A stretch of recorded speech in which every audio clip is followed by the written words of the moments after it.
Greetings and salutations. We're back with another reading of Salvation and Love. Salvation, Black People in Love by Bell Hooks. Um, so I'm going to be reading chapter 8. And I can find my way back there. Loving Black Masculinity, Fathers, Lovers, Friends. So, as customary, I'll be doing a live reading straight through, but in between paragraphs, I'll stop for any comments that we can address or questions that you have, and at the end, I'll open it up for any reflections on, what you all might think or what you might want to say. We'll open up the platform from there. So, thank you so much for joining, and this is Loving Black Masculinity: Fathers, Lovers, and Friends. In my memoir of my childhood, Bone Black, the section about my grandfather begins. His smells fill my nostrils with the scent of happiness. With him, all the broken pieces of my heart get mended, put together again bit by bit. My mother's father, Daddy Gus, was an incredible, gentle, and kind human being. A quiet man with no harsh words, a respected deacon of his church, he bestowed on me the unconditional love that provided me with a psychological basis to trust in the goodness of men. He was not a patriarch. Married to Baba, our grandmother, for more than 70 years, he was also present in our lives, in the lives of his children. When he was on his deathbed, he expressed love and devotion to Baba. He had been what the preacher called one of the right hand men of God, a good and faithful servant of the divine. Greetings and thank you for joining. My dad, Mr. Viotis, is a patriarchal man. Like my grandfather, he is a respected deacon at his church. He is also a quiet man, but that is where the resemblance ends. My daddy is a man capable of harsh words and harsh actions. He was raised in a household where his daddy was not present, and he only came to know him fully late in life. Throughout our childhood, he was a stern protector and provider.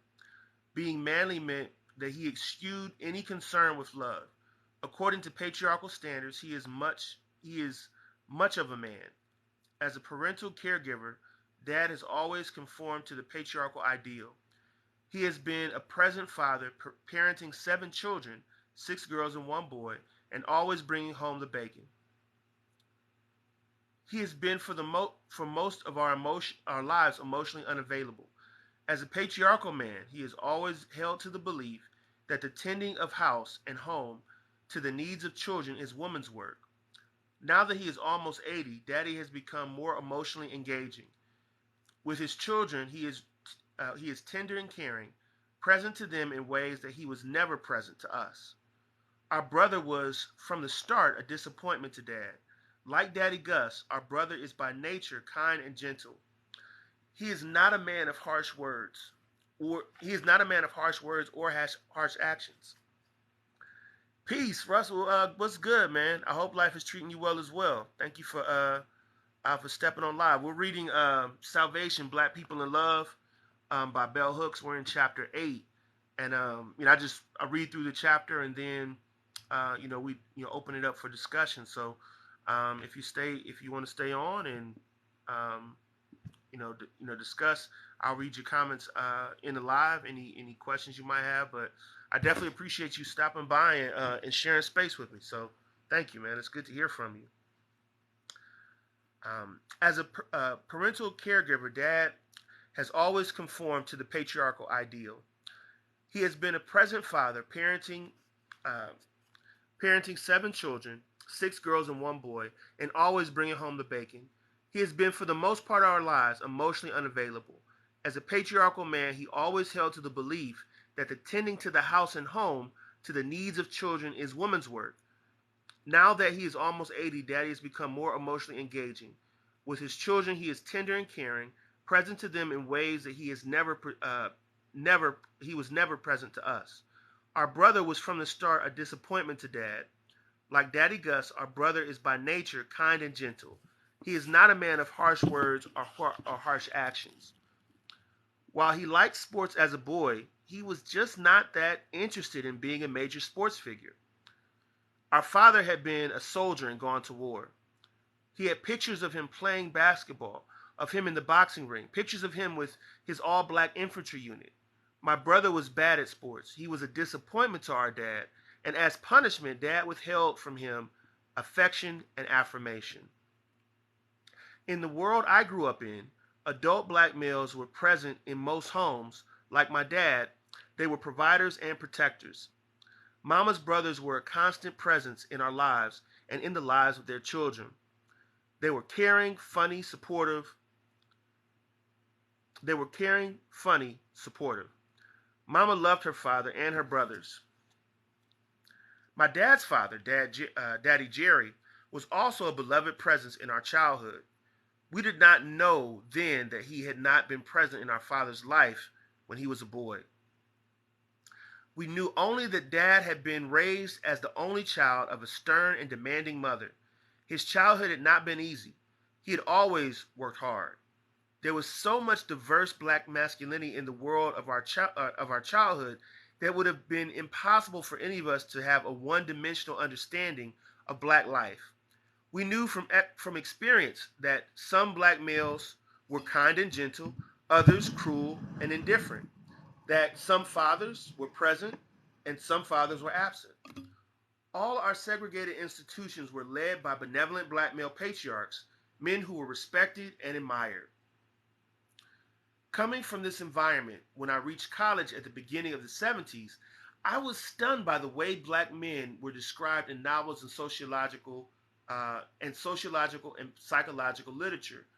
From these books, I learned that black men were irresponsible, lazy, and unwilling to assume responsibility for their families. That even when black men wanted to be providers and protectors of their families, they could not because they were castrated. I can still remember looking up the word castration in the dictionary and mulling over its meanings. To render impotent by psychological means. My astonishment deepened when I learned that matriarchal black women had been the ones to emasculate and castrate black men. Initially, I found this material amusing because it was so absolutely ludicrous, in no way conforming to my own experience. Initially, it just seemed like the twisted fictions of white supremacy. Our father had always been acutely aware of the way in which white supremacist thinking and action subordinated black men. He let us know early on that the white man did not want the black man to be a man, so he tried to keep him down by denying him jobs, by encouraging him to act like a boy. Mr. Viotis was proud that he was nobody's boy. This critical backdrop provided me with the necessary information to interrogate and challenge the material I was taught in college. Clearly, the perspectives on black masculinity I was studying had been shaped by racist thinking, by myths and stereotypes. It did not take long for me to realize that those academic discussions of black masculinity based on real life studies highlighted the experiences of poor urban black males and made that the representative norm. In these studies, there was no diverse black masculinity, no wide range of options for a black male might choose from to define self and world. Thank you so much for joining. We are doing a live reading of Salvation, Black People in Love by Bell Hooks. We are in chapter 8. Let's get situated. All right. The men of my father's generation, born and raised in periods of intense racial apartheid, were far more politicized about racism and imperialism than the young black males I met at college. These young men were far more likely to blame black women than white supremacy for keeping the black man down. This was a far cry from the days when Daddy would come home from work and I would hear him greet our black male neighbor who worked in the mines. Ain't nothing to it, white man running it. There was no day in Daddy's life and in the lives of his hardworking mates that they were not acutely aware of racial injustice and its impact on their lives. These black men did not see themselves as the special victims of white supremacy. They knew it hurt all black people. They had been among the first black men to fight for this country in foreign wars. They had been treated with hatred and contempt. They were expected to die for a country that would not let them live as men. They knew who the enemy was, and it was not their laziness. They knew that they were not lazy because they worked long, hard hours every day. They also knew that black women were not the enemy because these were the arms that embraced and nurtured them when they returned home from fighting the white man's war, from working in the white man's world. Peace, thank you for joining. Generations of black men who came after my dad, men like my brother, had to some extent been shielded from the hatred and contempt of the white world in ways that their fathers had not. These young black men did not live with the day-to-day fear that they would be lynched on the spot with impunity for the shooter if they got out of their place. Yet these contemporary young black men had and have a level of discontent and rage that was and is far deeper than the anger of their fathers because their expectations were and are greater. All the gains of the civil rights struggle had led them to feel that they were entitled to everything this country had to offer, every benefit, every privilege. They felt they were more entitled to privileges than black women, or for that matter, any group of women, because they had been sent by the country to wars. They were expected to give their life for the country, and they expected the country to give something back to them. Patriarchal thinking fueled black male rage at the end of the 60s and the beginning of the 70s. This new generation of young black patriarchs had never suffered the abuses their fathers and grandfathers had known, yet they were more inclined to weep and moan and expect their tears would be wiped away. They were willing to play the role of victim to the hilt if it meant that they could get over. Unlike their black male ancestors, they were fundamentally opportunistic. Elaine Brown's memoir, A Taste of Power, painfully documents the extent to which many young black males leading the militant black power struggle were psychologically confused. Obsessed with grandiose visions of power, they were willing to engage in coercive domination as a way of asserting control and gaining power. While militant black male leaders challenged white supremacy in productive ways, their uncritical embrace of patriarchy undermined anti-racist struggle by falsely projecting the idea that black women were the enemies of black men. Unlike the generations of hardworking patriarchal black men who had preceded them, they passively accepted the white man's account of black masculinity and made it their own. They did not want to be like their fathers. Nathan McCall attests to this fact in his memoir, Makes Me Want to Holler. I never heard my friends say that they wanted to be like their fathers when they grew up. Why would we want that when we knew our fathers were catching hell? That would be like saying we wanted to catch hell too. If anything, we wanted to be the opposite of our fathers. We didn't want to work for the white man and end up like them. This was the mindset that led new generations of black males to accept the racist notion that their fathers were not real men, and with it, the idea that black women were somehow in cahoots with white men to keep the black man down. At all other moments in our history, black males and females had recognized that we were in the struggle together. It was assumed that part of what freedom would ultimately bring was a lifestyle where all black men could be patriarchs and keep their women subordinate. To my father, it was a mark of pride that mama did not work when we were growing up. Now and then, when she did little jobs to buy luxuries for her children, he was not pleased and felt she was indulging us. Believing that hard work creates discipline, he felt it was important that we learn as children to sacrifice and work hard. My brother did not share this work ethic. He wanted life to be easy. When it was not, he and the males of his generation looked for someone to blame. Our father and the black men of this generation always knew white supremacy was the problem, not black women. When the younger generation of black males could not blame everything on white racism, they targeted black women.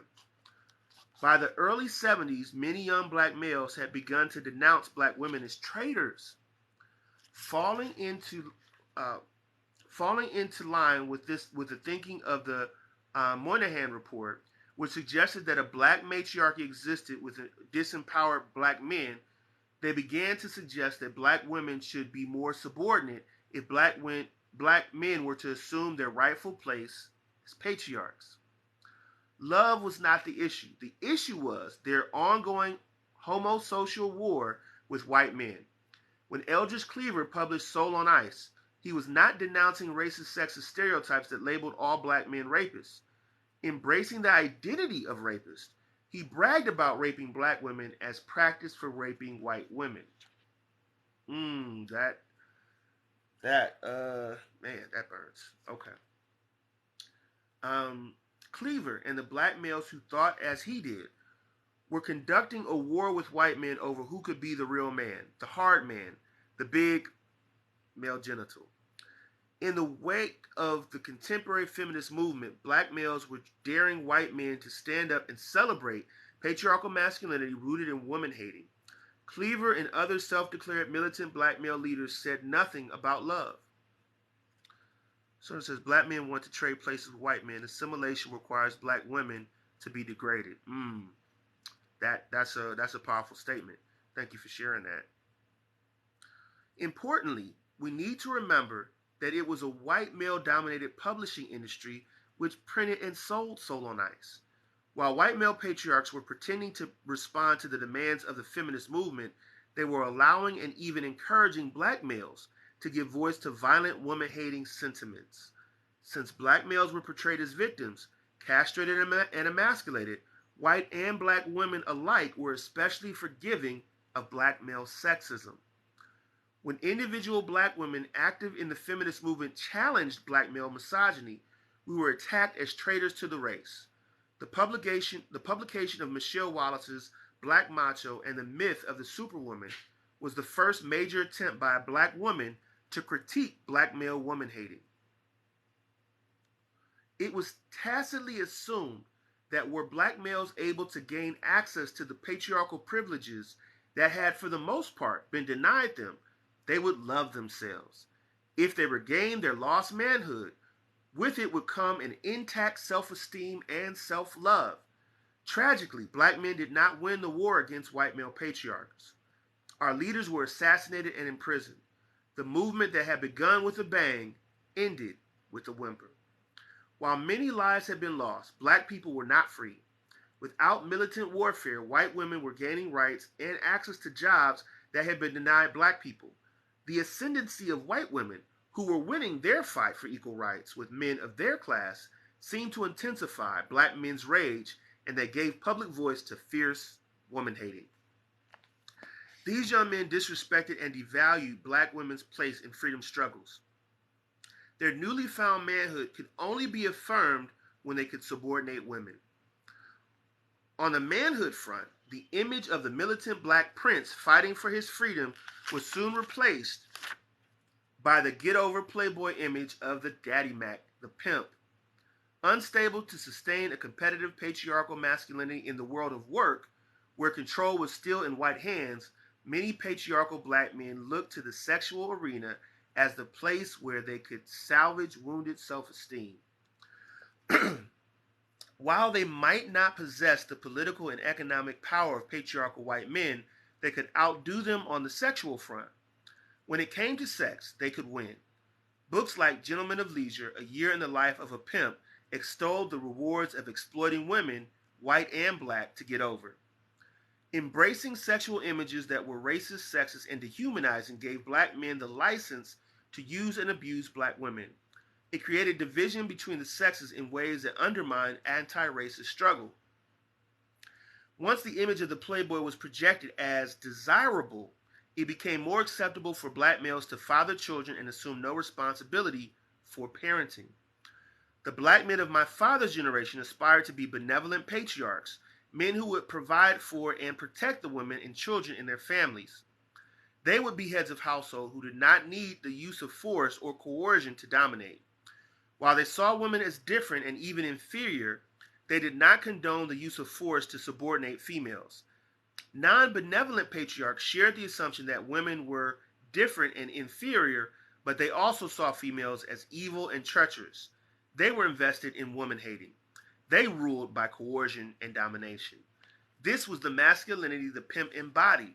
It was represented in movies as glamorous and powerful. And this is the masculinity young black men are increasingly embracing. Misogynist rap and woman hating hip hop culture continues to encourage black males to hate women and to see being sexual predators as cool. When progressive hip hop spokesperson Kevin Powell critiques black male sexism, he is often ridiculed by unenlightened male and female peers. His insightful, powerful essay, Confessions of a Recovering Misogynist, breaks new ground by creating the space for young black males and females to constructively confront sexism by changing their attitudes and behaviors. Hardcore pimp masculinity did not and does not place value on love. The Playboy guy was not interested in getting married and having a family. Published in the 70s, Barbara Ehrenreich's book on masculinity, The Hearts of Men, American Dreams, and the Flight from Commitment, called attention to the widespread white male embrace of Playboy masculinity. The new Playboy was out to have fun and was willing to use and abuse women in the process. His value and worth was determined by his capacity to seduce women. Children and family were not important. While conservative whites targeted black masculinity, labeling it unstable and irresponsible, they did not launch a critique of the white Playboy. As the aging, mostly white Playboys gave up their fun and married, black males who embraced pimp masculinity tried to be players forever. If they married, their relationships were torn apart by infidelity. White male Playboys legitimized the rejection of fatherhood, but when this stance was embraced by black males, it had disastrous implications for black family life. Contrary to popular racist, sexist myths, so-called matriarchal black women did not create instability in black families. Often, the black family was first destabilized by the presence of disappointed, angry black fathers and then by absent fathers. It makes me want to holler. Nathan McCall courageously makes the point that bitter, angry fathers do not create happy households. That's why I shake my head when I hear so-called social experts harping on the problems of black single-parent households. They don't seem to understand that the problems go deeper than that. A two-parent home is not better off than a single-parent home if the father is effed up in the head and beaten down. There's nothing more dangerous and destructive in a household than a frustrated, oppressed black man. Since conventional patriarchal thinking had socialized women and men in the society to see parenting as a female task, there was no uproar about black males abdicating parenting roles. In the 1980s, as more white men also sought to escape marriage and family, books like Dan Kiley's The Peter Pan Syndrome, Men Who Have Never Grown Up, voiced cultural alarm. Yet his work focused solely on white men, even though its basic ideas describe many black males. Kiley's argument was that young boys were learning that growing up meant that they had to work hard and become benevolent patriarchs, caring and providing for others.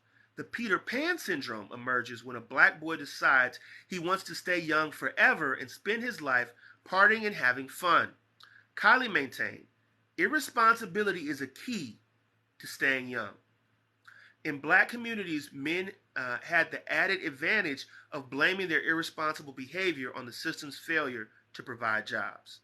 Since the tenets of patriarchal masculinity upheld the notion that it was not manly to parent lovingly, most unemployed black men did not spend their leisure time with children. They spent time with their male buddies. Despite a huge body of critical writing about the importance of fathers, patriarchal thinking still encourages women and men to believe that parental contribution to parenting is never as important. To believe that paternal contribution to parenting is never as important as that of mothers. Naturally, a culture that teaches everyone that fathers exist to provide material sustenance places no value on the emotional nurturance of fathers. This has been especially true in black life. When I decided I wanted to have a child, my black male partner at that time felt he was not ready for fatherhood. Since I believe children should be desired by both parents, I respected his decision. Sharing this information with my women friends, sharing this information with women friends of all races, I was stunned by their insistence that if I wanted a baby, I should have one and ignore his wishes. These sentiments were the ways children suffer when fathers are uncaring and indifferent. Contrary to what we are told about absent fathers, the focus on whether fathers are present in the home really tends to overlook the more important issue, which is father love. As long as our society devalues the importance of male emotional nurturance and love, children will be denied healthy relationships with fathers. All children need to have positive connections to people of both genders, and children desire connections with fathers as much as they do with mothers. This does not mean that children who have fathers present in the home are necessarily more healthy. Clearly, more children who are raised without fathers and do grow to be healthy, mature adults. I'm sorry. Clearly, many children who are raised without fathers can and do grow to be healthy, mature adults. This does not mean that they do not have grief about their absent fathers.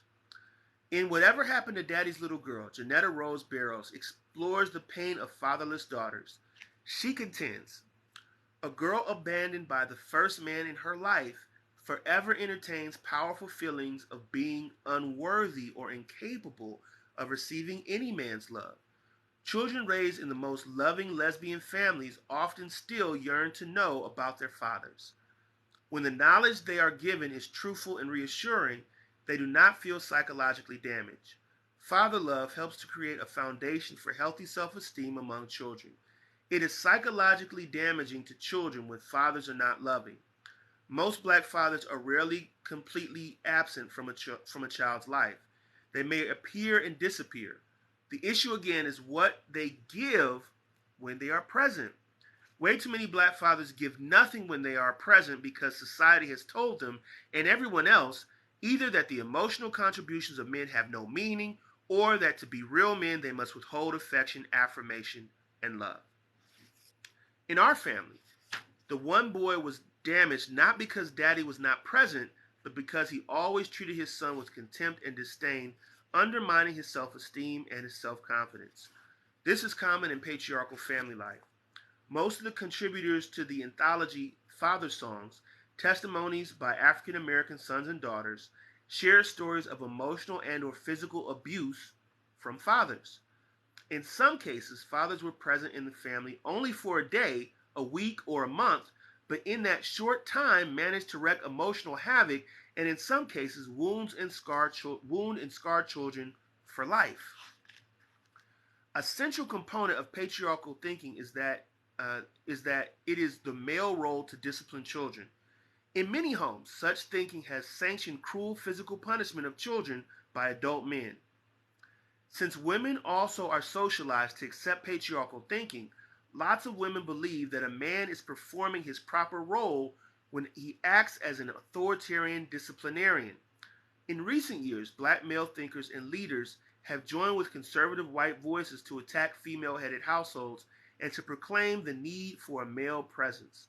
Yet rarely do these men talk about the substantive qualities black men should bring to their role as parents. None of these men talk about the art of loving. If all the critics of black family life who stress the importance of black male presence focus on the issues of love, they could not insist, as they do, that black boys need fathers more than girls do. In her memoir, Laughing in the Dark, Patrice Gaines shares the insight that fathers are just as important to girls as to boys.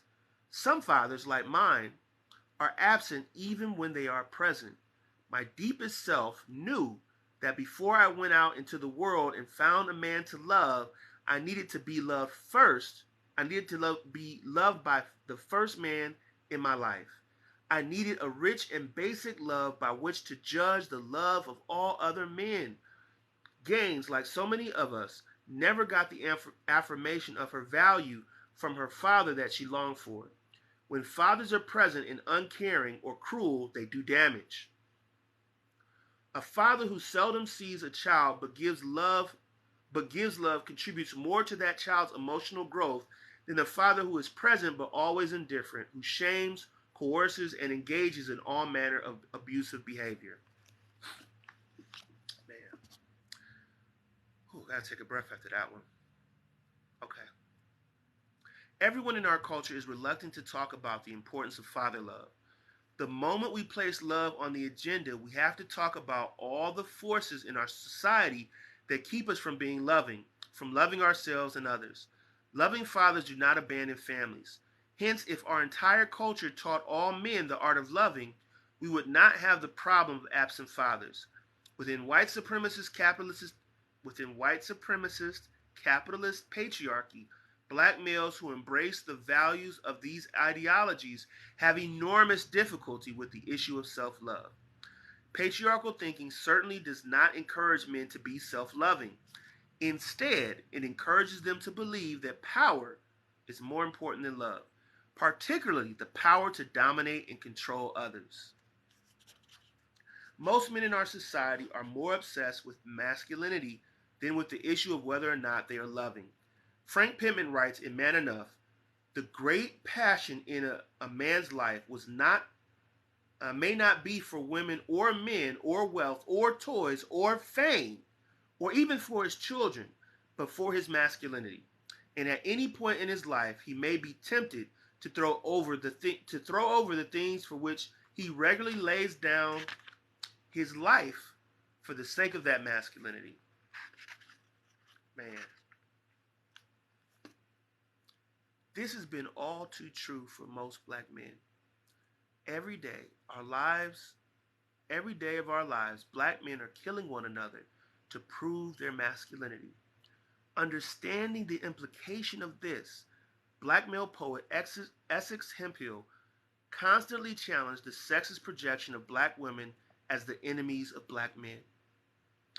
In a conversation with Isaac Julian, published in the anthology Speak My Name, he shared, it's important to realize it isn't black women who are gunning down one another. Black women are not gunning us down and beating us to death. We are doing this.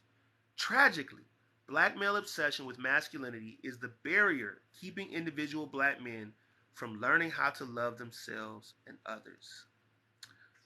Russell says, my opinion that a father's feelings toward their kids is tied towards their feelings, I think you're saying it's tied towards their feelings for their mom. Man, I gotta think about that. That's deep. My opinion that a father's feelings towards their kids is tied towards their feelings for the mom. Oh, for the mom. So for the mother of those children. Okay. Thank you. Thank you for sharing that. But where does it get them? Lonely and alone, and at the end of their lives. Ouch, ouch. We'll continue. Loving black males find their way to love by letting go of patriarchal thinking, which insists that they be defined by what they do with their p word, or by how brutal, mean, and dominating they can be towards someone else. Feminist thinking is useful to black males and all males who are grappling with the issue of self love because it offers strategies that enable them to challenge and change patriarchal masculinity. It offers to men a vision of liberatory masculinity. In most families, males are taught to dislike their bodies, to disconnect from them, to believe that they have some uncontrollable sexuality that will get them into trouble. All such thinking undermines a young male's self esteem and self confidence. In black life, males often learn, on the one hand, to over identify with their male genitalia, and on the other hand, to see their male genitalia and sexuality in general as the enemy of their well being. Oh man, I'm gonna have to really sit back and think about that. This then sets the stage for scapegoating and blaming women, whether they be mothers or lovers. It says a man has a high potential of ending up alone regardless.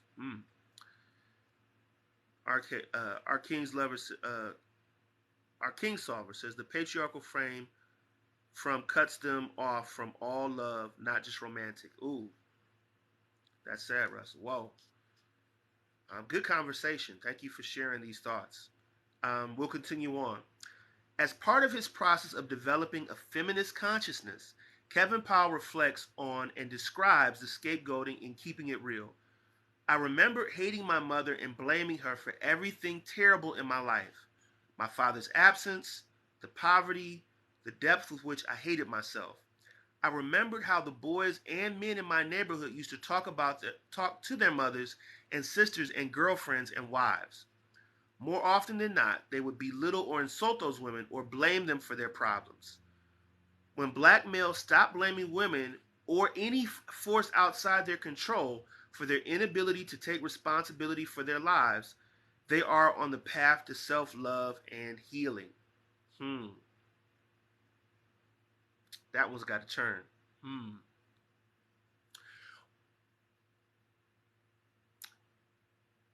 Our King Solver says unmarried women aren't dying alone due to extended family and community. Hmm.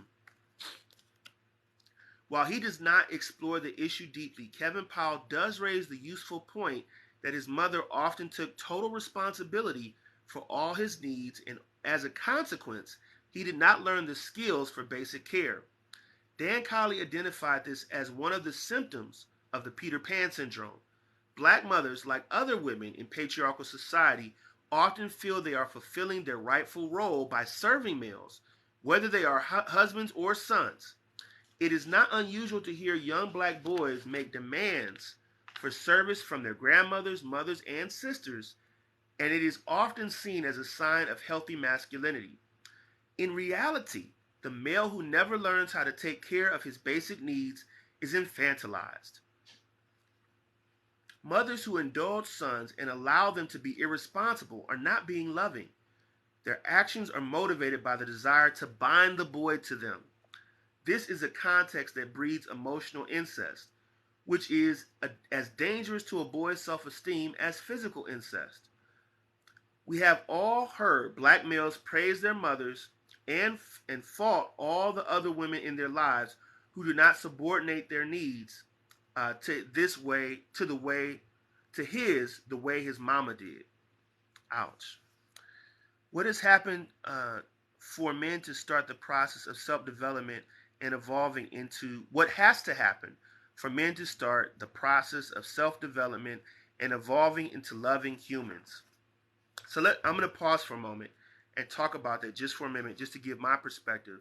And certainly anyone else can chime in the comments, or if you want to even join, if you have 1,000 followers, you can, because I think that's a very important question, and I don't want it to get lost in the comments. So, to start the process of self development, but first of all, we always say that it's easier to raise a boy into a healthy young man than it is to fix a broken adult, right? So, we want to, as we gain this awareness that we're talking about, or this move to live a more healthy existence as men, we need to transition into to helping our young men to grow up in healthy ways, so they don't have to go through this entire cycle, which for me has taken 30, 40, 50 years, however old, I am or will be when I'm healed.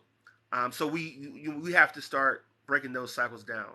But I think when you begin to look as a grown man, for me, and I'll speak for myself, when I began to look around at my life and see the handiwork that my ideology was producing in the life of my marriage, in the life of my children, in my family life, in the life of my community. When I started to look at that in a sober way, without the cognitive biases that I may have internalized from religion, from racism, from sexism, when I started to break down those things, then it became clear that the way that I had constructed masculinity and was going about to prove my masculinity in some ways, establish my masculinity in others, sustain my masculinity, had become, toxic. That so that realization has to come first. To understand, in a sense, as with all problems, the realization that there is a problem with the way that we have been taught and are expressing our masculinity. You know what I mean? When we understand that and can begin to sift and separate the mask, because this is not an anti-masculine conversation at all. I want to say that up front. I'm not saying, and nor will I ever say, that men shouldn't be masculine. You know what I mean? That's not what I'm saying. What I am saying is that the way that Western society has conceptualized masculinity, especially in the cases where the history of our country has been brought up in a very exploitative way, even to the point of endorsing slavery, you know what I mean, and making, the and potentially and purposefully breaking men of their masculinity so that they could be better servants. We as black men are uniquely situated in that we are trying to prove ourselves as men, not only to ourselves as most boys are, not only to our peer group, but also to the society as a whole, which has tried to strip that from us. But in that pursuit, have adopted many of the definitions of success, many of the definitions of what it means to be a man that our oppressors hold over us, if that makes sense. So we have to deconstruct all of that. And then, through various methods of self-healing, through healthy coping mechanisms, through creating healthy bonds with other men that are going through the same thing, if possible, therapy, if possible, reading, books like these. If you don't have the ability to acquire a lot of, books in the physical, there are many books that are just free to listen to on YouTube, which is part of the reason why I want to do this recording, so that if you don't even have a dime to your name, but you have a phone, you can log on and listen to some positive messages that encourage you to continue to strive to establish a positive sense of masculinity in yourself. And what I mean by positive masculinity, because, and this will be the last thing I say, and I'll get back to the reading and also to your comments, is that the way Western society defines manhood, being masculine, is by being dominant or being a dominator, which in many cases also defines being a woman as being submissive. So you have the man as the dominator and the woman as submissive. And if your sense of masculinity, if in order to express yourself as a masculine man, you have to dominate someone else, that is the source of much of toxic masculinity, which is unhealthy for them, but is also unhealthy for you. So let me just look at the comments real quick. Do you believe men can innately express masculinity? Or do you think masculinity is formed through external influences only? We all have different hormonal makeups, and I think that can vary from human being to human being. So when you think of masculinity and femininity, it is a spectrum, and it's expressed in varying degrees throughout humanity. So we do have, to answer your question, some innate things that are in us, and then we also have some things that are socialized. And a lot of the ways these things are socialized channels them in an unhealthy way, right? Because we all have that energy, because I think when you talk about innately, we're talking about masculine energy, right? That masculine energy is there, But the way that is channeled, the way that is defined, and the way that is given meaning is through the process of socialization. And the men are socialized in many cases, promotes and propagates that continual violence against ourselves and other people. Thanks for sharing your experience. This is an important conversation. Absolutely, absolutely.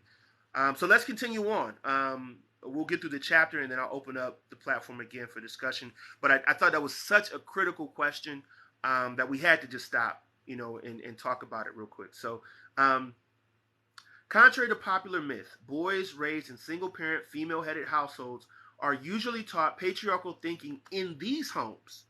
I'm going to repeat that. Contrary to popular myth, boys raised in single-parent, female-headed households are usually taught patriarchal thinking in these homes. Often it is their mothers who teach them that women should be subordinate to men, that by virtue of maleness they should have more power and privilege. When patriarchal society affirms this truth, mothers' disrespect is echoed. They and other women can be blamed as the source of males' unhappiness and failure in life. The flip side of the indulgent, subordinated mother who bends over backward to meet her son's every need is the domineering, verbally and or physically abusive mother who uses shaming and constant humiliation as a means of disciplining male children.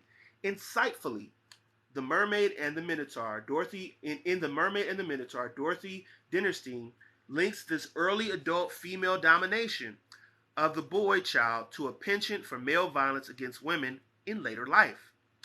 In two-parent houses where adult males degrade mothers, boys who witness this may be overwhelmed by guilt and spend their lives trying to give their mother the care she has been denied.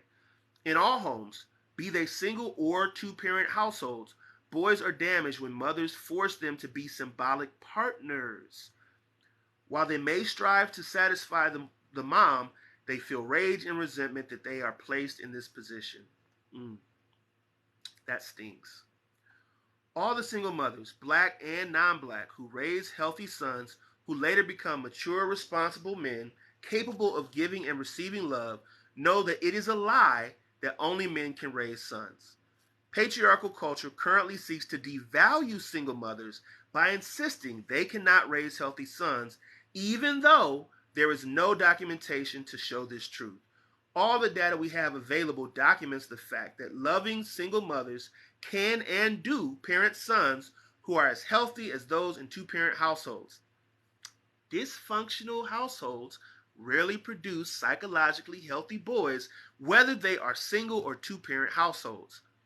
When the focus is on black life and the parenting of boys, mainstream culture likes to insist that only black men can raise healthy boys. Underlying this insistence is the assumption that these boys need coercive discipline, which only a black male authority figure can give. All these assumptions about the needs of black boys are informed by racist and sexist stereotypes which identify these children as dangerous threats to the safety of everyone else, whose spirits must be tamed or broken early in life. Tragically, more and more black people endorse and support this line of thought. No public leaders talk about black boys needing healthy love, which necessarily includes teaching children how to be disciplined along with other life-enhancing skills. Whose interest does it really serve to instill in the public's imagination that only black men can raise a healthy black male child in a society where so many black males refuse to engage in parenting? Following this logic would lead to the assumption that all black males raised in female-headed households are unhealthy and dysfunctional. Certainly, such thinking does not serve the interests of black boys or the women who provide them with parental care. While it is clear that black boys and all children need positive connections with adult men, those men do not have to be fathers. It is also clear that a woman alone can raise a healthy boy child. For too long, single mothers of all races have been made to feel that the lack of male parental influence is their fault. No one has prevented black males or any group of males from parenting their children. There is no evidence to support the notion that healthy mothers try to keep healthy fathers away from sons or daughters. The hard truth that this nation does not want to face is that most patriarchal men, irrespective of their racial identity, do not wish to be loving parental caretakers. Now, I'm just going to pause for a minute, take a look at the comments. I know there's exceptions to this rule. I know there are, quote unquote, healthy fathers, men that want to be fathers, that are being, prevented from seeing their child because they don't get along with the mother. I understand that, but please do hear what she's saying. Let me just take a look real quick. If you could just type in the comments where you feel the contradiction took place, we can elaborate on that shortly before we end this session. Okay, but we'll continue reading. Attacks on black single mothers raising sons are rooted in woman hating. They make all single mothers feel that they are failing sons if they cannot bring a father's presence into the home. Or they make mothers fear they will harm their sons by loving them. Pittman suggests the single mother and her fatherless son may fear that her love will hurt her son. She may pull back from him and thus withdraw the only parenting the boy ever got. In protecting him from what she believes to be her dangerous love, she may inadvertently turn him into an orphan. Ooh. When this happens, boys suffer. In The Courage to Raise Good Men, therapist Olga Silverstein says, in the name of being a good mother, sometimes we sacrifice our very beliefs about right and wrong, abandoning our sons to the prevailing culture. Healthy mothers and fathers know that the patriarchal vision of masculinity puts their sons at risk. While it may help them grow into acceptable macho men capable of being hard, it will not teach. I'm sorry, let me reread that. Healthy mothers and fathers know that the patriarchal vision of masculinity puts their sons at risk. While it may help them grow into acceptable macho men capable of being hard, it will not teach them how to know how they are. It will not teach them how to know who they are, be responsible, and be able to love. Black mothers raising non-sexist sons in patriarchal culture must work doubly hard to counter negative messages about masculinity and female leadership. Um, Opposing patriarchal notions of masculinity is one way to support boys and men in their efforts to be self-loving. Olga Silverstein identifies the good man as one who will be empathetic and strong, autonomous and connected, responsible to self, to family and friends, and to society, and capable of understanding how those responsibilities are ultimately inseparable. Man, I got to read that again. Okay. Olga Silverstein identifies the good man, so she's given a definition of a good man, as one who will be empathic and strong, autonomous and connected, responsible to self, to family and friends, and to society, and capable of understanding how those responsibilities are ultimately inseparable. That's a word. All my life, I have had an opportunity to know the love of caring, good black men. In each case, these men are individuals who have dared to break with conventional macho masculinity and care for their souls and their inner life. Black males internalize the values of white supremacist capitalist patriarchy. Um, when black males internalize the values of white supremacist capitalist patriarchy, they deny their need to love and be loved. Mature, decolonized black men know love is the healing force that allows true freedom. They know that loving males and females, together or alone, can chart the path to self-actualization for black boys and lost black men seeking to find their way home. Jarvis J. Masters is a loving black male confined to death row. Using this time of enforced solitude to explore the interiors of his mind and heart, he came to the realization that many inmates were victims of extreme child abuse. Sharing, throughout my many years of institutionalization, I, like so many of these men, unconsciously took refuge behind prison walls. Not until I read a series of books for adults who had been abused as children did I become committed to the process of examining my own childhood. The child of a drug-addicted mother and a violent stepfather who at 4 witnessed the death of his baby brother, Masters realized that he, like other black men, did not fear prison because it is a place that welcomes a man who is full of rage and violence. By learning self-love, Masters practiced forgiveness and compassion. When his mother died, his fellow inmates could not understand his longing to have been with her because she had neglected him. Being self-loving, he responded, "But am I to neglect myself as well by denying that I wished I'd been with her when she died, that I still love her?" Masters shows that it is never too late for black males to learn the art of loving. Stevie Wonder often sings the lyrics, "I want to know what love is. I want you to show me." Free black men know love.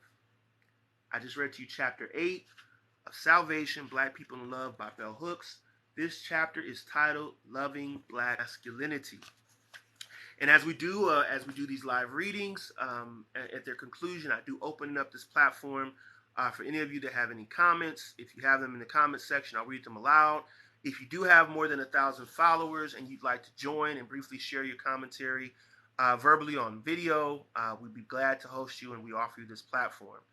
So let me go back and just check briefly to see what comments I might have missed. All right, let's take a look. So it says Ralph Waldo Emerson said, "Men are what their mothers make them." Okay. So Russell says, so at one point you talked about potential harm of single mothers, but then said there is no evidence. Okay, so just real quick. So, and then she's very particular with her language. Bell Hooks is a lyricist and a verbal. She is a verbal. What we might call back in the day is a verbal assassin. Like she is definitely could be an MC as far as I'm concerned. Bell Hooks could definitely be an MC. So what she actually said was there is no evidence that that healthy single mothers are preventing healthy single fathers from being in their children's lives. So the key word there was healthy. So first she talks about unhealthy single mothers, right? She talks about on the one hand you have the single mother who almost wants to make the young son like her partner, like almost like the replacement of the father figure. So he's like the man of the house, the little man of the house, and it's kind of almost put on a pedestal in that way. Even though you're 8 years old, you're the protector of the house type of thing. And then on the other hand, you have the woman who, almost is, it may be abusive, maybe verbally or otherwise, but it's kind of more so domineering, right? So one woman who is assuming the submissive role to her son, because man equals leadership. Even when the man is a boy, right? She's still putting him above her. And on the other hand, you have this domineering mother who is, kind of on the control trip for the son. So Bell Hooks rightly calls out both of these things as unhealthy, and then she says that that's not the reason to essentially stigmatize or vilify single motherhood, because as we know, as she talks about throughout this book, if you have a dysfunctional two-family parent home or two-parent family home, this also is damaging to the child, both daughters and sons. So if the father is present, but they're dysfunctional, you're going to have, a dysfunction. And if the father is absent and there's still dysfunction, you're going to have dysfunction. But there's no evidence. She's saying that there's no evidence that healthy single mothers, those who do have that balance, are preventing healthy single fathers who are actually interested in raising the child, are not trying to use the child as a chess piece, are not trying to use the child as a way to get back in with the mother or to hurt the mother through hurting the child, or all these other scenarios we see play out so many times in the Black community, right? So, a healthy mother and a healthy father help to parent a healthy child, whether they are in the same household or not. That's essentially her point. So I don't see the contradiction there, but we can definitely discuss it further. Right, she said unhealthy single mothers are harmful. Right.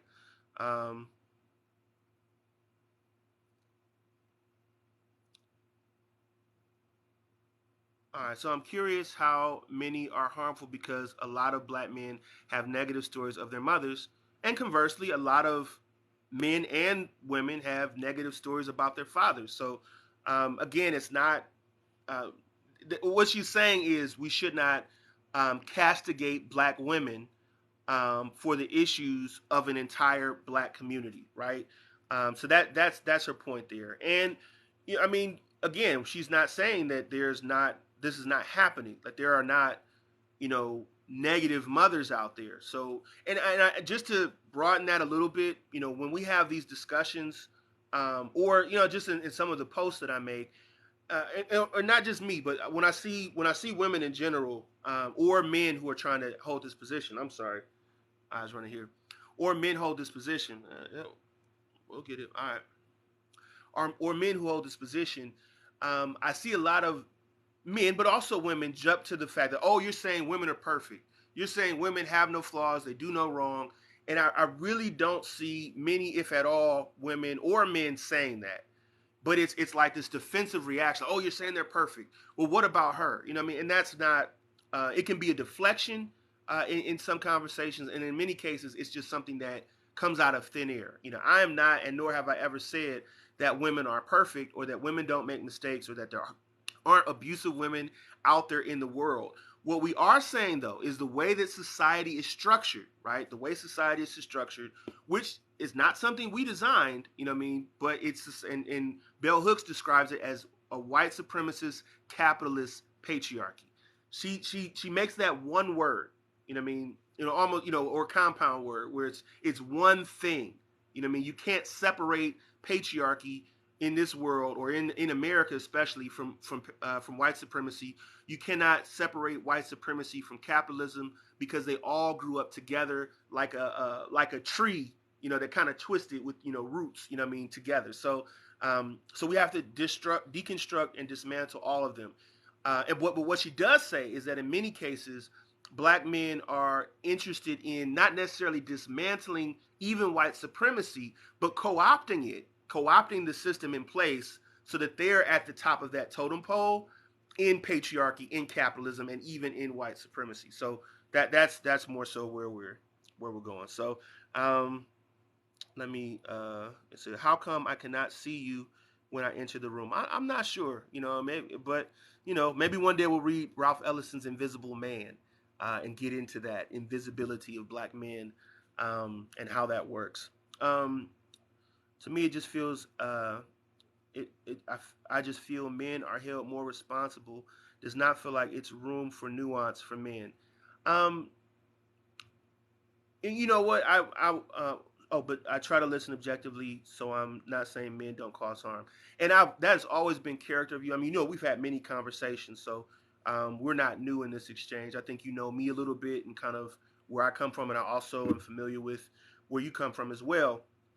I'll just submit this to you because I'm not going to discount that. You know, that sometimes, um, and part of that is centering men in these conversations, which by and large, you know, if you're in a male dominated society, it's no the women's voice is the marginalized group, and if and very recently maybe you can say it's moved closer to center, but because this is um, because women are now being heard, um, it may feel like men's voices are being, you know, squashed or being unheard.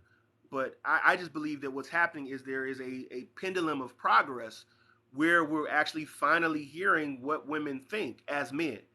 And because we have not heard them for so long, it's been bottled up, and it's just like, ugh, you know what I mean? That's how it comes off to us because you know we didn't grow up hearing these things, you know what I mean? So now it's just like, you know what I mean? It's like, oh wow, it's almost like, and I'm not gonna say it's the same thing. It's almost like how you know our people of a lighter hue experience black people who in times past maybe put on a smile through their experience. They just kind of grinned and bared it and put on their best face because you know being able to code switch and wear the mask was a survival tactic for us. And now you know they're finally hearing what is actually going on up here when we experience these things. And they're like, whoa, wait a minute, that's racism. That's you're being racist to me. You know what I mean? It's like, well, no, we're just finally telling you how you've affected us. You know what I mean? That's not doing anything to you physically, you know what I mean, or affecting your ability to make a living. It's just hurting your feelings. You know what I mean? And that's in many cases where women are coming from. It's like, hey, you know, misogyny kills women. You know what I mean? Misogyny, you know, causes women to be sex trafficked. You know what I mean? Misandry or so-called misandry, quote unquote misandry, in many cases hurts men's feelings. You know what I mean? And that's not to say that men's feelings are just out there to be hurt, but it is to say that there is an inequity built into our society that was here long before we were born. You know what I mean? And it may be here long before, you know, long after we're gone if we're not able to get through these conversations and fix it for our children and our grandchildren. So where I come from in this conversation, which may come off as biased, but I just think before we as men can have those type of conversations about the other side of responsibility, we really have to do some of the work involved in getting that internalized misogyny, let's just call it that, the misogyny that's in us, that the way we think and the way we feel about women. We really have to do a lot of that work first before we can have a conversation about both roles, if we want to call it roles, or responsibility, or quote unquote holding women accountable, without demonstrating the very misogyny we have yet to deal with. So a lot of times when we get in these conversations, men just have a breakdown like blah, and it's just all this misogyny and sexist tropes and gender roles that have been long outdated just come spewing out in these conversations because we haven't taken the time to really think about where those things come from. It didn't necessarily come from us, or it didn't necessarily all come from us, but it's in the DNA of the society that we live in. And if you can't acknowledge that it's in the DNA of the society that we live in, and so because of that, it's in you, and you have to kind of filter that. A lot of times, what seems like us trying to hold women accountable comes out as just sexist misogyny. I'll just be honest with you. And so that's why I try. If it seems like there's a slant in my conversation, it's because I know that there's a slant like this in society, and so I slant like this in my conversation to try and get it here, to try and get it where there's a space for women to heal, but there's also a space for men to heal as well. And then once that healing takes place, carry on. You know what I mean? Have the conversations you feel you need to have with the people that are in your life. But I'm just giving you fair warning. If you have not done the work, because I've made the mistake. I'm not trying to stay above anybody, but I've made those mistakes. If you try to have these conversations, um, some of the things that the women are going to tell you are not going to compute. It's not going to make sense. It's going to short circuit, and it's going to turn into an argument because you haven't done that work. The way you think about the world, the way you view the world, the way you think things are supposed to be, is so diametrically opposite to what is healthy for women in society. It just becomes en passant. It becomes a not an en passant. That's when the never. It becomes an impasse. I'm thinking chess. I've been watching too many chess videos. One of my guilty pleasures. Let me see here.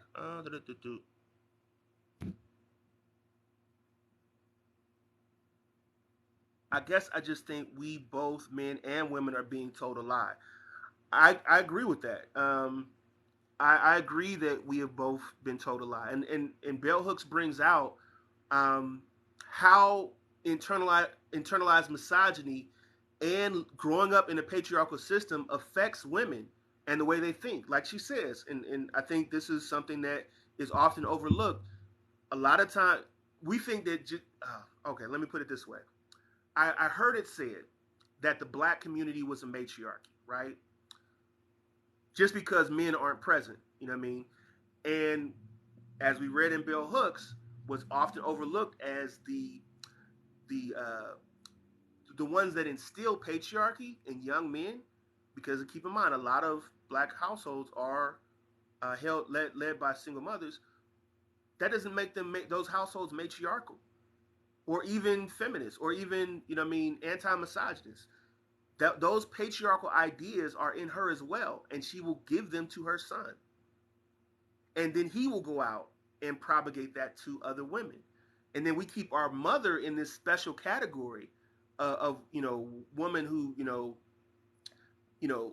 we respect and love and cherish and respect, but all the other women we treat like society tells us to treat them. We treat them like subordinates. You know what I mean? So it's a lot to unpack, man. I know it's a lot to unpack. Um, let's see. It's about knowing yourself enough to speak up. Facts. This is why men have to destroy the patriarchy. Facts. They will get it. I believe in them. Ah, thank you. I don't believe men are finding the women they want. Um, I think, and a lot of times the women that we want is different than the women that we need. is different than the women that we are attracted to, because patriarchal thinking tells us that we should have a certain woman, a certain type of woman that we marry, right? We need to have a submissive, docile homemaker, even if she's a professional woman. They need to be submissive and subordinate to what we say, right? In as a woman who we marry. But we desire and want the woman who doesn't necessarily demonstrate all of those qualities. You know what I mean? And we give that woman our attention and our desire. You know what I mean? And which sometimes leads to infidelity. Let's keep going. Men don't feel like they benefit from the patriarchy like women tell us we do. So here's the thing, and one of the things, and this is where empathy comes in, because empathy is almost like a superpower once you really can understand what empathy can do for you. Because when you can effectively put yourself in someone else's shoes, it will open up a world to you that was previously prevented, right? So when I try to understand these concepts, because I as a black man, I suffer from, the racist aspects of society, right? So when I get in a conversation with white women and especially white men about racism, what they say is, how can I possibly be racist? How can I possibly, meaning that racism is prejudice plus power, using that definition of prejudice plus power as racism. How can I possibly be racist when I have no societal power as a poor white man? You know what I mean? I'm just trying to survive. Why are you saying that I'm racist, right? How can I be racist if that's the definition of racism, right? Um, Not realizing that, just because you have a form of privilege in society based on a particular attribute, in this case, race, it doesn't mean you have an easy life. You know what I mean? White privilege does not mean white easy life. The whole purpose of, or at least part of the purpose of racism was to give some form of privilege to poor white people so that they would stop working with poor black people and poor people of other races, so that there was that separation, because the bourgeoisie, the elite, were making money, right? But if you're poor and you're starving, and he's poor and he's starving, and you have separate colors, really a lot of what joins you together is you're both starving. And the problem that you should probably fix is, how to get a ready supply of food. But if I just give you a little bit more, and I say that's because you're white and that makes you inherently better than that man, even if that man goes on to become a doctor and you're still living in the projects, you're still better than him because you're white. Well, then I have this feeling of importance, and I will fight tooth and nail to guard that little bit of privilege, because that is all I have. So that's why you have a lot of young white males. Not to pick on anybody, but when we see all these shooters, these are disenfranchised men in many cases. These are men that feel like they don't have a voice, men that feel like they don't have jobs waiting for them, which was the privilege that whiteness was supposed to promise. And so they get even more angry, at us, because the Mexicans are stealing our jobs. Remember that they're stealing our jobs. So that means we have to enforce borders, and that gets racism from them. So taking that all back to how men deal with women, right? And we're saying men don't feel like they benefit from the patriarchy like women tell us we do. Just because you have male privilege, meaning there are some things in society that you don't have to deal with, some problems in society that you don't have because you're a man, does not mean you're going to have a problem or trouble-free life. On the contrary, there are many other things that may make life very difficult for you. But the one difficulty you won't have is the difficulties that women encounter, right? That's the one problem you're not going to have because you're not a woman. So that's what it means. So patriarchy is like a pyramid scheme, right?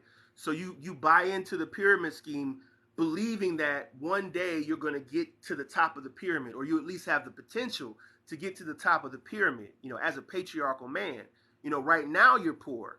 But if you just apply these principles and exploit all these other people around you and just generally be better than them, like we know you can because you're a man, and if you're not better than them, then you're not really a man. But if you just man up, you can climb this pyramid of patriarchy and one day have the house and the cat and the dog and the millionaire mansion and the limousine and all these other things that patriarchy promises. So then if you're a rich man, you have no problem admitting that patriarchy exists. It would be self-evident. But because you're poor and you have problems, and specifically money problems, you feel like, oh, the patriarchy doesn't exist because I'm a man and yet I'm still suffering. And that intensifies your rage towards women, believe it or not. Believe it or not, you're still mad because you see women being, oh, whoa, wait, well, if there's a patriarchy, why are they opening the door for her? And why do I have to pay for the date? And why is she getting custody of my kids? Not realizing, and I'm getting a little fired up, so I'm sorry about that. Not realizing that all those different quote unquote privileges have been set up by patriarchy because traditionally she was not allowed to work.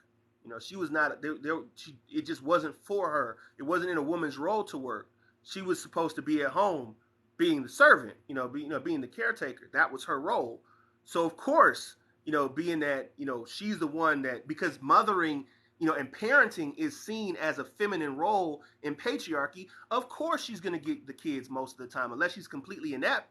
Of course she's going to get the kids because parenting is defined as a feminine role.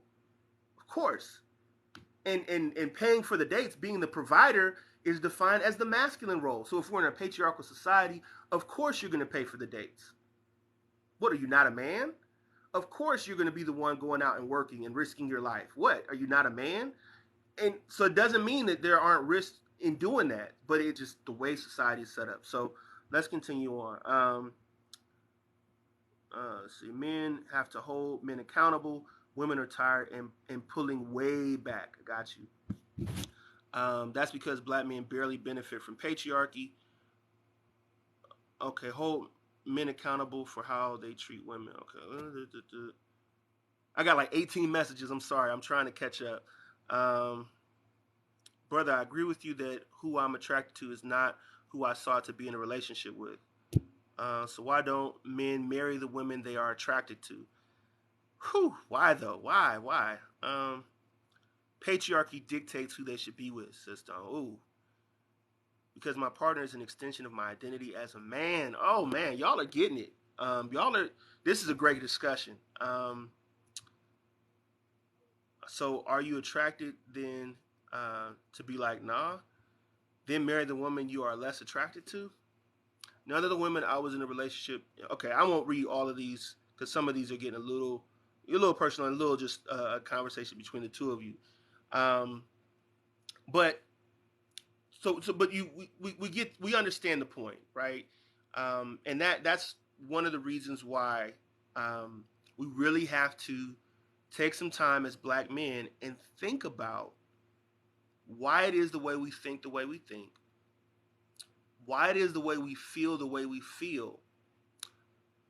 What is it that we're really trying to gain with our success, and where do we get the definition of success from, and how does that ultimately impact not just us as individuals, but as our community as a whole? What do those goals do? Because what we see in many cases is the men who do make it out, and I'm not just talking about men, because black women too. The men that do make it out of the community are going to gain that individual success. But what we need to think about is, how does that go back into the community, right? They say that, the black dollar leaves the community almost as soon as we get it, right? And we talk about the economic need to have black-owned businesses and so on and so forth. What we don't talk about as much is the culture that is necessary to exist in that community, regardless of how much money you have, that supports those black-owned businesses. Because there are many black-owned business owners that are out there, and they're doing things. But I think you'd be surprised, unless it's like something that's specifically and almost solely a black product, how many of those black-owned businesses rely on the white dollar and the Asian dollar and everybody else outside of our community, because we see a black-owned business, someone with a black face, and we automatically don't trust that the quality of that service. You know what I mean? We automatically don't trust the quality of that service. We automatically try to get a hookup. We automatically think that they should be doing us some type of favor, right? So just something to think about. But all that comes back to decolonization. We talk about kind of disrupting the internalized racism inside of us, but we don't understand that internalized racism is also internalized patriarchy, is also internalized capitalism. Because slavery was a capitalist venture. Slavery was a capitalist venture. All right. Peace, T. What's good, man? What's good, man? We are having a discussion about this book, Salvation, Black People in Love. We're talking about chapter 8, and that is loving black masculinity. Loving black masculinity is the topic. So, learning how to love being a black man means learning how to love to be black and learning how to love to be a man without the misogyny, without the sexism, without the homophobia, without all those other stigmas. Because in a patriarchal society, the male role is the role. A patriarchal society is a male-dominated society. So to be a man in a patriarchal society, you have to be dominant. You have to dominate, right? And normally that's dominating someone else, right? So it's learning how to love to be black, learning how to love to be a man without loving domination, learning how to love other people without that domination aspect, without that power dynamic. That's what we're talking about with loving black masculinity. And that's a lot of work, because you first of all, you gotta what is love in this. What is love in 2020? What has it become? 2022. What does it become? Where do we have examples of loving relationships? Every single man in my father's generation got divorced. I don't know one married man that survived the 80s, the 90s, and the early 2000s. I don't. Not in my father's generation. Now, there are some men in my generation that are married and are still doing well. But I was the first in my group of friends that I knew of that got married. I had no one to look to model what it looked like to be a married man, or what it meant to look like to be a loving husband, or what it looked like to be a loving father, right? So where do we go? We go to the church. But the church is by nature patriarchal. So it's going to teach you to be, you're supposed to be a loving Christian, but you're also supposed to dominate your wife. You're also supposed to be that dominant force in your home and rule your household. You know what I mean? That is another aspect of it. So, and that can go sideways, because there's the edict, there's the mandate to do that, but there's not necessarily the instruction to go along with how to do that in the right way. And like I said, if you're unless you have very clear consensual contracts drawn up on what it means to be in a relationship that thrives and is fulfilled by domination and submission, it can go very sideways, because you have a list of assumptions that you're bringing into the relationship on how you think it's supposed to be, and she has a totally different list of assumptions and how she thinks it's supposed to be. And if it doesn't coalesce, it's like it can go sideways, because you think you're supposed to be the man, you're supposed to be in control, and you don't know everything. A lot of times you don't know. This is uncharted territory for you, just like it might be uncharted territory for her. So why are you the final word? Why aren't y'all problem solving that together? All right. there has to be authentic self-love and self-acceptance first. That has to start with self-healing. Facts. Samantha brought nothing but facts. We need that. We need that. Authentic self-love and self-acceptance first. That has to start with self-healing. That sums it up. That sums up so much. You know what I mean? Can you, because part of what patriarchy does is it teaches you to, as a man and as a woman, really, in different ways, it teaches you to deny an aspect of yourself. Because if this aspect of myself is not perfect, is not conforming to the patriarchal notion of what a man is, then I have to subdue that part. I have to mask that part, because that would mean that I'm not a man. And as Bell Hooks said, we will throw the whole kit and caboodle overboard if it means protecting our idea of what it means to be masculine.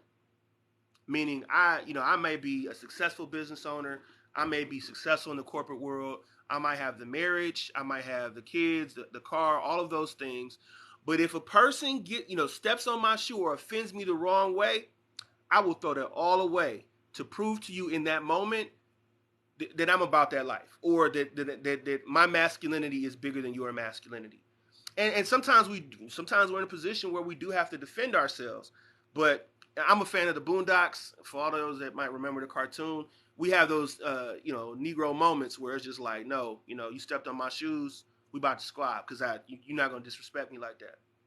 You're not gonna disrespect me by bumping my shoulder and not saying you sorry. You're not gonna disrespect me like that. You're not gonna disrespect me by just making eye contact with me in a way that I feel you shouldn't be making eye contact with me.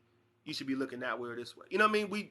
We do these things, to each other, and we're, constantly in a proving ground for our masculinity, and that's just the reality of it. Especially if you're in urban areas where we're all just packed in on top of each other. You know what I mean? It feels like there's not enough space to breathe. You know what I mean? Yeah, I need my space. I need my boundaries.